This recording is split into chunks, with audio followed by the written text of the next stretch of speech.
Jayaprakash education सोसायटीचे doctor Babasaheb Ambedkar महाविद्यालय पेठवडगाव आज स्त्री शिक्षणाचे उद्धारक राष्ट्रपिता ज्योतिराव फुले यांची जयंती आपल्या संस्थेच्या आणि महाविद्यालयाच्या वतीनं महात्मा फुले यांच्या स्मृतींना आणि विचारांना अभिवादन करतो।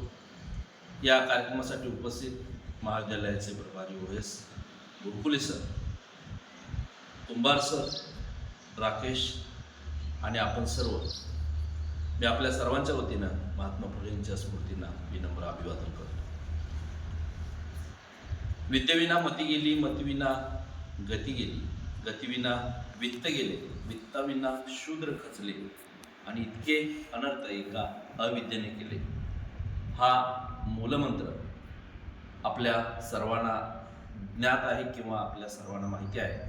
याचं अत्यंत महत्त्वाचं कारण किंबहुना या 4-5 ओळींचा अर्थ आहे की शिक्षण हे माणसाला ज्ञानी बनवतं, शिक्षण हे माणसाला विचार करायला लावतं, आणि म्हणून स्त्रियांची प्रगती व्हायची असेल किंबहुना दलितांची प्रगती व्हायची असेल तर शिक्षण हे अत्यंत महत्त्वाचं साधन आहे। हे त्या काळात की ज्या काळात म्हणजेच इंग्रजांच्या काळात, ज्या काळात धर्म, भोंदूपणा किंवा अस्पृश्यता आणि इतर अनेक मानव विघातक गोष्टी ज्या कमी अधिक प्रमाणात वाढीस लागलेल्या होत्या, अशा कालखंडामध्ये महात्मा फुलेंनी पहिल्यांदा स्त्रियांच्यासाठी शाळा काढलेली होती।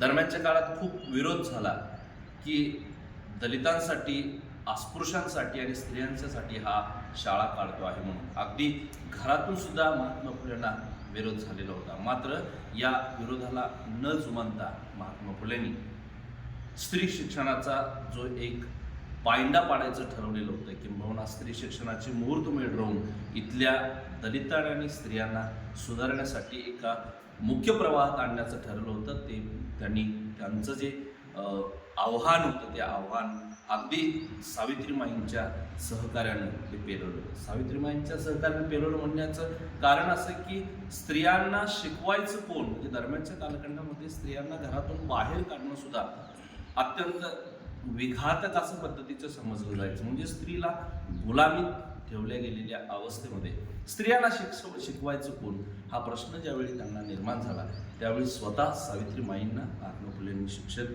दिलं आणि पहिली स्त्री शिक्षिका म्हणून सावित्रीबाई फुले तयार झाल्या।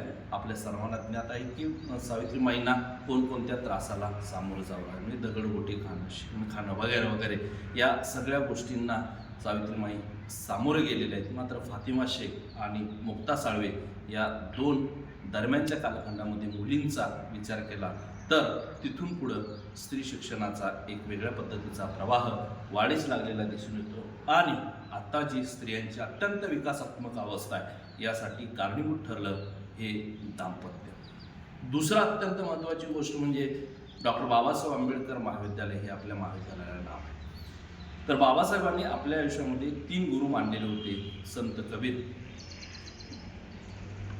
गौतम बुद्ध आणि तिसरे महात्मा फुले।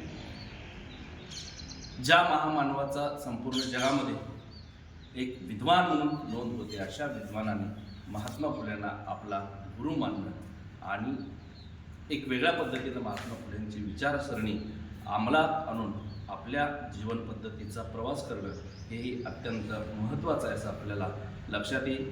दरम्यानच्या कालखंडामध्ये असणारी शिक्षणाची अवस्था आणि वर्तमानात असणारी शिक्षणाची अवस्था या दोन्ही गोष्टींचं तारतम्य लावून आपण विचार केला तर एक लक्षात येईल की महात्मा फुलेंनी त्याही कालखंडामध्ये जर माणसाचा विकास व्हायचा असेल तर शिक्षणाशिवाय पर्याय नाही हे ओळखलेलं होतं आणि शिक्षणाचा पाया घालून त्याचा प्रसार आणि वाढीस लागण्याचा प्रवास केलेला होता। आत्ताच्या वर्तमान स्थितीत शिक्षणाचं खाजगीकरण आणि बहुजनांना शिक्षणापासून लांब ठेवण्याची अवस्था किंवा प्रवृत्ती काही अंशी वाढीस लागते आहे, जेणेकरून पुन्हा एकदा दरम्यानच्या कालखंडामध्ये असणारी जी गुलामगिरी आहे ती गुलामगिरी पुन्हा एका नव्या रूपात वाढवण्यासाठी किंवा ती निर्माण करण्यासाठीचा प्रयोग होतोय की काय अशा पद्धतीचा एक वेगळा पद्धतीचा प्रवास अलीकडे दिसतो आहे. महात्मा फुल्यांच्या दरम्यानच्या कालखंडामध्ये असणारा शिक्षणाचा जो एक प्रवास होता तो प्रवास आणि आत्ताच्या कालखंडामध्ये फुले शाहू आंबेडकर यांनी शिक्षणाचा एक वेगळ्या पद्धतीचा पायंडा घालून दिलेला होता, तो वर्तमानात अत्यंत आवश्यक आहे. आणि म्हणून आपल्या सर्वांचा सर्वांगीण विकास व्हायचा असेल तर महात्मा फुल्यांचा विचार आपण आत्मसात करणं गरजेचं आहे. महात्मा फुले यांच्याविषयी बोलत असताना त्यांचे दुसरं एक अत्यंत महत्त्वाचं काम आपण नेहमी चर्चेत केलं जातो की छत्रपती शिवाजी महाराजांची समाधी शोधून काढण्याचं अत्यंत महत्त्वाचं काम फुल्यांनी केलेलं होतं. आणि दरम्यानच्या कालखंडामध्ये शिवाजी महाराजांचा पोवाडासुद्धा महात्मा फुलेंनी लिहिलेला होता. शिवाजी महाराजांच्यावर पहिल्यांदा पोवाडा लिहिणारे महात्मा फुले हे होते. या सगळ्या गोष्टींचा विचार करत असताना महात्मा फुले स्त्रीवादी कसे होते याचा विचार जर आपण केला तर त्यांच्या आयुष्यातला एक प्रसंग मी आपणास सांगतो आणि मी शेवटाकडे येतो. महात्मा फुले आणि सावित्रीबाई फुलेंना अपत्य नव्हतं. मग अपत्य नसणं ही गोष्ट नेहमी अगदी अनादी काळापासून ती स्त्रीमध्येच दोष असेल असं म्हणून स्त्रीला नेहमी दुय्यम लेखलं जातं. आणि म्हणून महात्मा फुलेंना दरम्यानच्या कालखंडामध्ये अपत्य होत नाही म्हणून दुसरं लग्न करण्याचा अनेकांनी संदेश दिलेला होता किंवा एक वेगळ्या पद्धतीचा त्यांना दुसरं लग्न करण्यासाठी आग्रही राहिलेली काही मंडळी होती. एकदा सावित्रीबाई फुलेसुद्धा महात्मा फुले यांना म्हणाले होते की आपण दुसरं लग्न केलं तर बरं होईल. आणि मग त्यावेळी महात्मा फुले म्हणतायत की सावित्री, मूल होत नाही यासाठी तूच कारणीभूत आहेस कशावरून? मी सुद्धा असू शकतो